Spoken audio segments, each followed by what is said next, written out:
ఎంతమంది బలైతే BRS party దరిద్ర ప్రభుత్వము ఎంతమంది బలి తీసుకున్నది. ఇప్పుడు కూడా మీ జీతాలు కట్ చేస్తాం, ఉద్యోగం తొలగిస్తాం. ఆ డ్రైవర్లను పెట్టారు. నా కర్మల యాక్సిడెంట్ అయింది.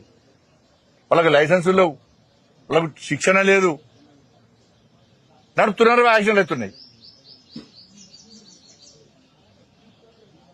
గింత ఘోరమా గింత పరిస్థితి అవ్వలేదు. పరిస్థితి నువ్వు మేనిఫెస్టోలో పెట్టిందే వాళ్ళు అడుగుతున్నారు.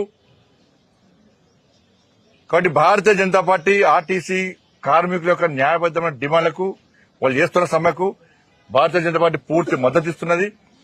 ఇవాళ మా రాష్ట్ర అధ్యక్షుడు రామచంద్ర వారి యొక్క ఆదేశం మేరకు నేను నర్సంపేటలో శంకర్ గౌడ్ యొక్క అంతిమయాత్రలో పాల్గొనడానికి నేను బయలుదేరుతున్నా. ఎట్టి బస్సులో ఈ ఉద్యమాన్ని ఉధృతం చేస్తాం.